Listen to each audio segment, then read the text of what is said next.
एक समय की बात है। डंगरपुर नामक गांव में दो बहनें माही और महिमा अपनी विधवा माँ मधुलिका के साथ रहती थी।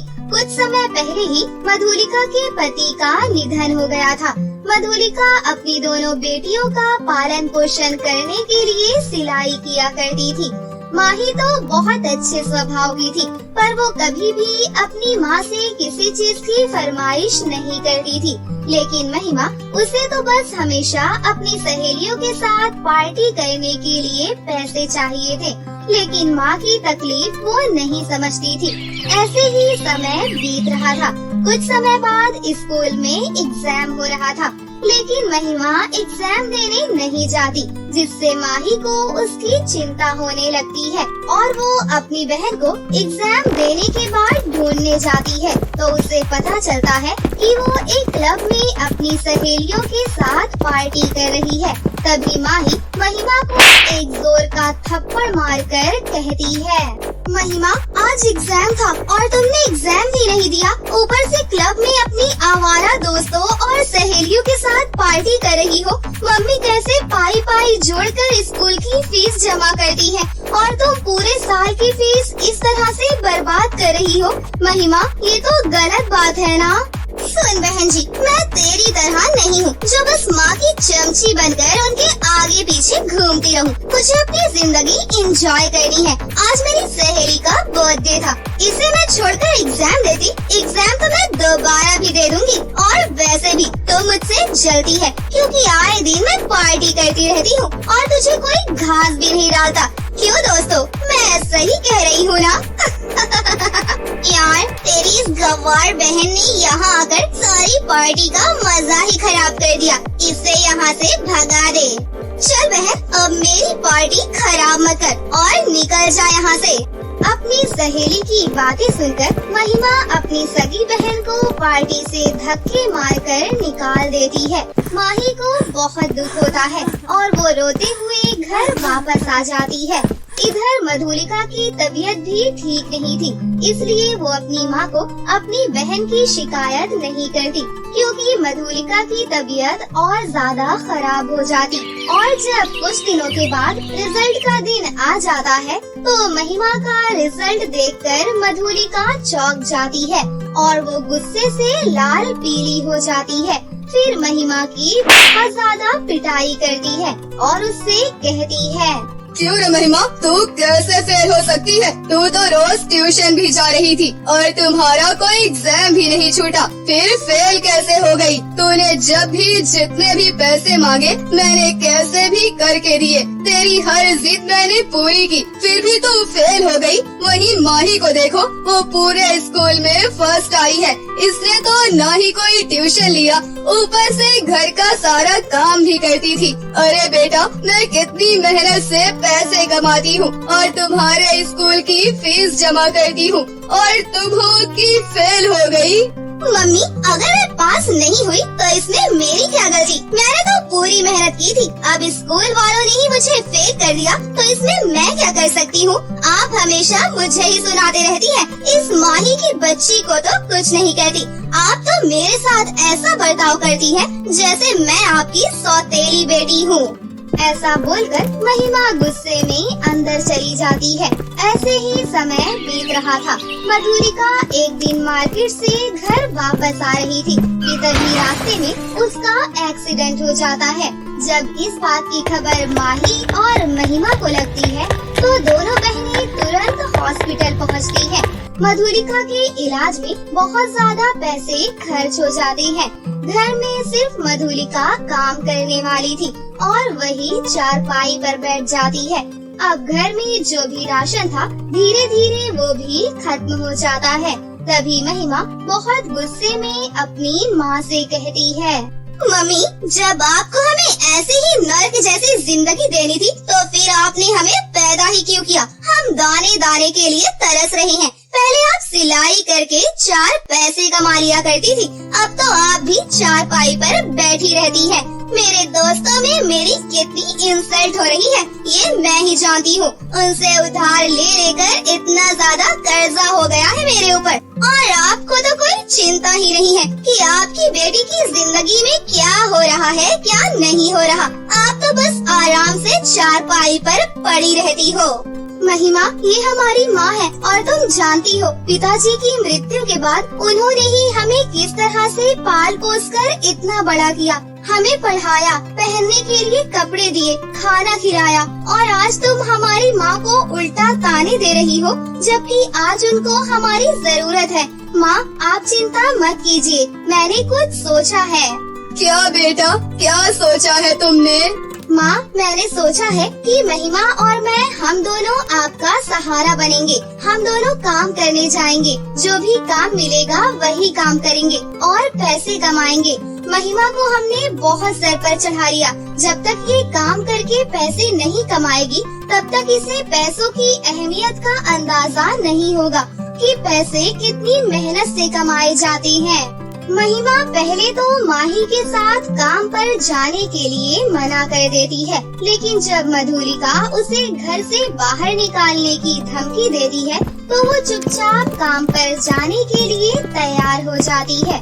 वहीं जब महिमा के दोस्तों को ये पता चलता है कि महिमा लकड़ियाँ बेचने का काम करती है तो उसके दोस्त उसके ऊपर बहुत हंसते हैं। अरे यार महिमा, तूने तो हमसे कहा था कि तू कभी कोई काम नहीं करेगी, लेकिन तू तो यहाँ मजदूरी का काम कर रही है। यार, हम तुम जैसी मजदूर लड़की को अपना दोस्त नहीं रख सकते। हमारा भी एक स्टेटस है। चलो यहाँ से चलते हैं, ये तो बहुत ज्यादा गरीब हो गई है।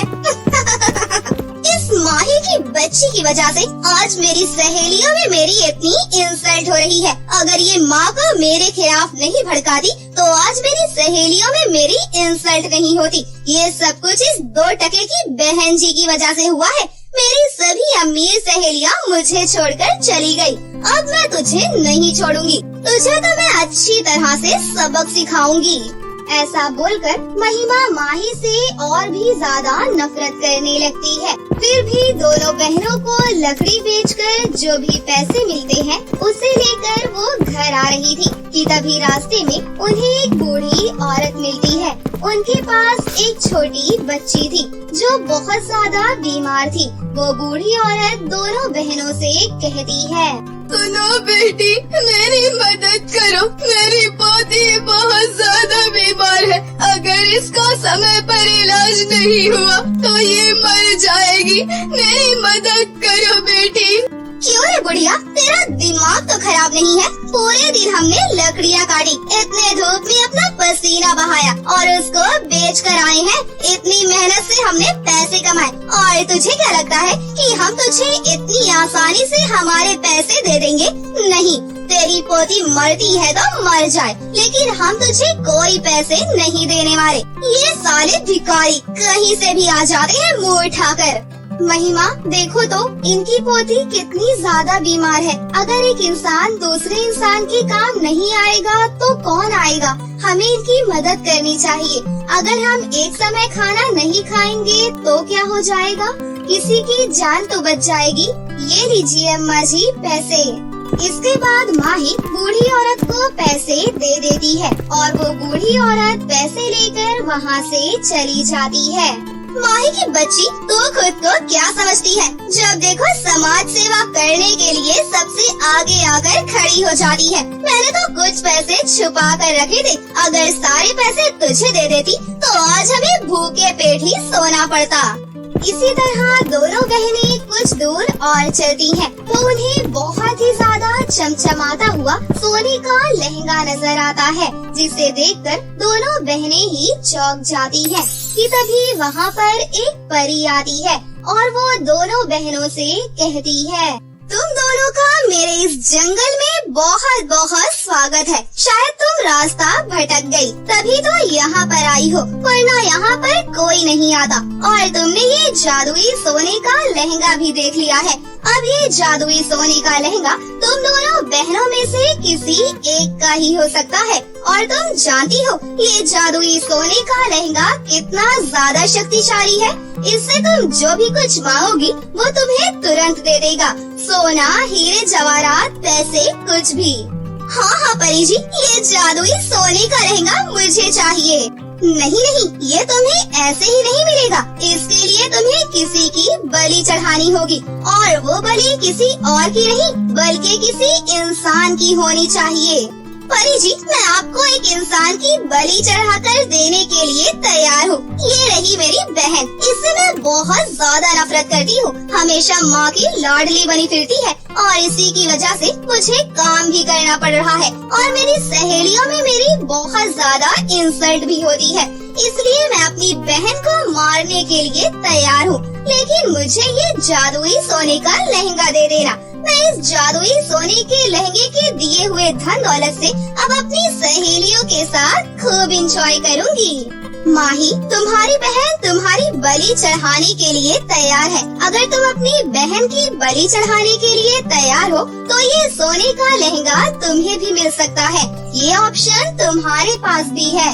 परी जी, अगर आप दुनिया की सारी धन दौलत भी मेरे कदमों में डाल देंगी तब भी मैं अपनी बहन की बलि नहीं चढ़ाऊंगी। और महिमा, तुम्हारे ये शब्द सुनकर मुझे बहुत दुख हुआ। मुझे लगा था कि तुम छोटी हो, नादान हो, इसलिए मुझसे बदतमीजी करती हो, लेकिन पैसों के लालच में तुम इतनी अंधी हो जाओगी कि अपनी बहन का खून बहाने के लिए तैयार हो जाओगी। ये मैंने कभी नहीं सोचा था, कभी नहीं सोचा था। ऐसा कहकर माही बहुत ज्यादा फूट फूट कर रोती है, लेकिन माही की उन आंसुओं से महिमा के ऊपर कोई फर्क नहीं पड़ता, और वो जैसे ही तलवार उठाकर माही की गर्दन उड़ाने वाली होती है तो वो एक कुत्ते के रूप में बदल जाती है। अपनी बहन को कुत्ते के रूप में देखकर माही घबरा जाती है। तभी वो परी माही से कहती है, माही, ये लो जादुई सोने का लहंगा। ये जादुई सोने का लहंगा तुम्हारा है। इससे तुम जितना चाहो उतनी धन दौलत मांग सकती हो। मुझे हैरान होकर देखने की जरूरत नहीं है। तुम्हारी बहन को उसके लालच का फल मिला है। तुम्हारी बहन बहुत ही ज्यादा लालची और बुरे स्वभाव की थी। मैं इसी तरीके से परीक्षा लेती हूँ, और जो लालच करता है उसे मैं इसी तरह से जानवर का रूप दे देती हूँ, और जो लालच नहीं करता उसे मैं अपने परिलोक का जादुई सोने का लहंगा देती हूँ। तुम्हें तुम्हारी अच्छाई का परिणाम मिला है। जाओ, तुम अपनी माँ के साथ हंसी खुशी से अपनी जिंदगी जियो।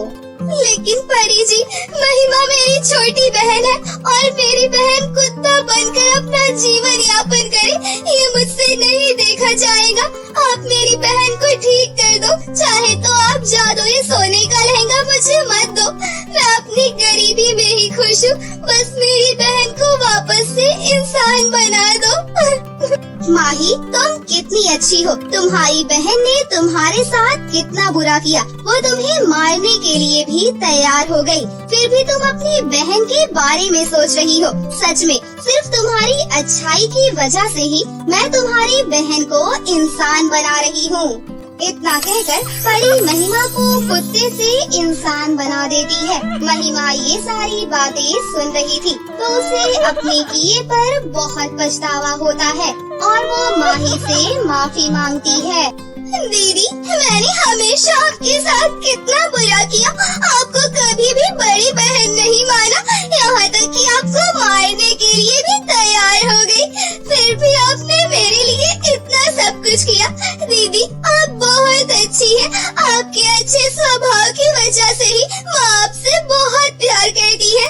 दीदी, हो सके तो मुझे माफ कर देना। आज के बाद मैं कभी कोई बुरा काम नहीं करूँगी, कभी कोई लालच नहीं करूँगी। बस आप मुझे अपने जैसा बना देना। इसके बाद माही महिमा को माफ कर देती है और वो परी दोनों बहनों का इतना प्यार देखकर बहुत खुश होती है और वो अपने परी लोग का जादुई सोने चांदी का लहंगा दोनों बहनों को दे देती है, जिसकी धन दौलत से दोनों बहनें बहुत ज्यादा अमीर हो जाती हैं और अपनी माँ का इलाज एक बहुत बड़े हॉस्पिटल में करवाती है, जिसके बाद मधुलिका बिल्कुल ठीक हो जाती है और जादुई सोने चांदी के लहंगे की मदद से अपना बहुत बड़ा बुटीक चलाती है और पूरा परिवार इसी तरह हंसी खुशी से अपनी जिंदगी जीने लगता है। हेलो दोस्तों, आज मैं आपको जो कहानी सुनाने जा रही हूँ, ये कहानी है दो सोने के बालों वाली परी की। तो चलिए दोस्तों, देखते हैं आज की ये कहानी। किसी समय की बात है, परी देश में दो सुनहरे बालों वाली खूबसूरत परी बहनें रहती थीं। एक दिन वो दोनों परी देश के बगीचे में घूम रही थीं। तभी अचानक उनके पास एक बूढ़ी औरत आकर जोर जोर से रोते हुए कहती है, मेरी मदद करो, मैं बहुत परेशान हूँ। आज मेरी बेटी की शादी होने वाली है और मेरे पास उसकी शादी करने के लिए एक फूटी कौड़ी भी नहीं है। मैं बड़ी उम्मीद लेकर तुम दोनों के पास आई हूँ, क्या तुम दोनों मेरी मदद करोगी? उस बूढ़ी औरत को रोते हुए देख उन दोनों परी बहनों का दिल पिघल जाता है और वो दोनों उसकी मदद के लिए तैयार हो जाती हैं। उसके बाद वो दोनों उस बूढ़ी औरत के साथ उसके घर पर पहुंच जाती हैं। तुम चिंता मत करो, मैं अभी शादी की सारी तैयारियां पूरी कर देती हूँ। उसके बाद वो परी अपनी जादुई छड़ी को घुमाकर उस घर के सामने बहुत ही सुंदर शादी का मंडप प्रकट कर देती है। तुम अपनी बेटी को यहाँ बुलाओ, मैं अपनी जादुई शक्ति से उसे दुल्हन बनाकर उसे ढेर सारे गहने पहना दूंगी। मेरी बेटी घर के अंदर है, आप दोनों अंदर जाकर उसे अच्छे से तैयार कर दीजिए। उसके बाद वो दोनों परी बहनें घर के अंदर चली जाती हैं। लेकिन तभी अचानक उन दोनों के ऊपर एक बड़ा सा पिंजरा गिर जाता है और साथ ही उन दोनों के शरीर रस्सियों से बंध जाते हैं। फिर अगले ही पल वो बुढ़िया एक दुष्ट जादूगरनी के रूप में बदल जाती है। कुछ महीनों पहले तुमने मेरी बेटी को जलाकर मारा था ना, इसीलिए अब तुम दोनों को मारकर मैं अपनी बेटी की मौत का बदला लूंगी। अच्छा, तो तू चंपा जादूगरनी की माँ है। तेरी बेटी बहुत ही दुष्ट और बेरहम जादूगरनी थी। उसने ना जाने कितने इंसानों को मारकर उनकी बलि दी थी। हमने उसे मारकर बहुत अच्छा काम किया है। हमें छोड़ दे, वरना तू भी अपनी बेटी की तरह मारी जाएगी। तुम दोनों चाहे जितना भी जोर लगा लो, लेकिन इस पिंजरे से बाहर नहीं निकल सकती। मैं अभी जंगल में जाकर वहाँ मौजूद सभी जादूगरनियों को यहाँ लेकर आती हूँ। उसके बाद हम सभी जादूगरनियाँ मिलकर तुम दोनों के शरीर के टुकड़े टुकड़े कर कर उसकी बलि दे देंगी। इतना कहकर शर्मीला जादूगरनी वहाँ से चली जाती है। हमें जल्द से जल्द कुछ न कुछ करना होगा। अगर एक बार ढेर सारी जादूगरनियाँ आ गयी, तो फिर हम दोनों नहीं बच पाएंगी। इस तरह वो दोनों परियां पिंजरे से बाहर निकालने की बहुत कोशिश करती हैं, लेकिन उन दोनों के हाथ जादुई रस्सियों से बंधे हुए थे, इसलिए वो दोनों कुछ भी नहीं कर पा रही थीं। थोड़ी देर के बाद अनिका नाम की एक लड़की अपने सर पर लकड़ियों का गट्ठा लेकर उस घर के सामने से गुजरती है। तभी उसे दोनों परियों की आवाजें सुनाई देती हैं। अनिका फौरन से घर के अंदर दाखिल हो जाती है और अपने सामने दोनों परियों को पिंजरे के अंदर कैद देख अनिका की आंखें फटी की फटी रह जाती हैं। सुनो लड़की, एक दुष्ट जादूगरनी ने हमें पिंजरे के अंदर कैद कर दिया है। वो हम दोनों को मारकर हमारी बलि देना चाहती है। तुम जल्दी से हम दोनों को इस पिंजरे से बाहर निकाल दो। और सुनो लड़की, हम दोनों के बाल जादुई हैं तुम हम दोनों के बालों को काट कर एक चोटी तैयार कर लो, फिर उस चोटी को तुम अपने बालों में जोड़ लो, तो हमारी सारी जादुई शक्तियाँ तुम्हारे शरीर में आ जाएंगी।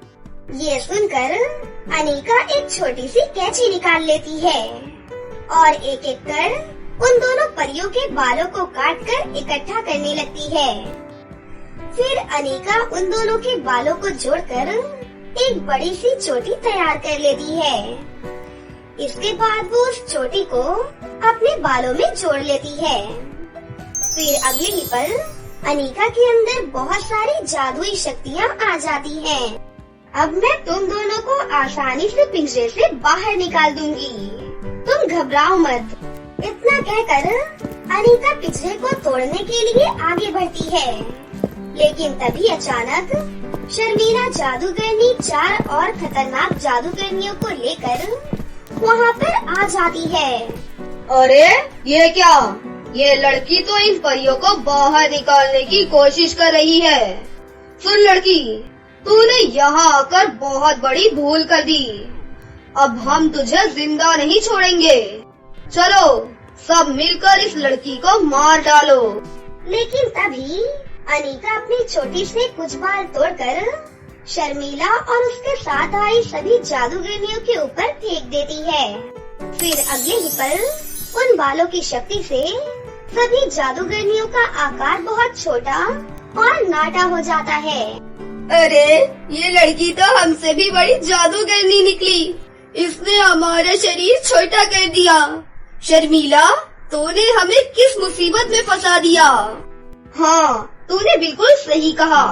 हमें शर्मीला की बातों में नहीं आना चाहिए था। चलो यहाँ से भाग चलो, वरना ये लड़की हमें नहीं छोड़ेगी। लेकिन तभी अनीका शर्मीला के साथ साथ बाकी जादूगरनियों के हाथ पकड़कर उन्हें घर के बाहर मौजूद एक पेड़ पर बांधकर लटका देती है। उसके बाद अनीका वहाँ एक बड़ी सी मशाल प्रकट करके उन सभी जादूगरनियों के शरीर में आग लगा देती है और देखते ही देखते सारी जादूगरनियाँ जलकर राख के ढेर में तब्दील हो जाती हैं। उसके बाद अनीका पिंजरे में कैद दोनों परियों को आजाद कर देती है। तुम्हारी वजह से हम दोनों बहनों की जान बची है, इसीलिए ये जादुई चोटी उपहार के तौर पर तुम अपने पास रखो, क्योंकि हमारे बाल कुछ ही दिनों में फिर से उग जाएंगे। उसके बाद वो दोनों परी बहनें वापस परी देश लौट जाती हैं। दूसरी तरफ जादुई चोटी मिलने से अनीका की जिंदगी पूरी तरह से बदल जाती है और वो जादुई शक्तियों का इस्तेमाल अपने साथ साथ गरीब और लाचार लोगों की भलाई के लिए भी करने लगती है और यहाँ दोनों परी बहनों के बाल भी फिर से उग जाते हैं और वो बहुत खुश होती हैं। इधर अनीका बहुत ही अमीर हो जाती है और अपना जीवन खुशी से जीने लगती है।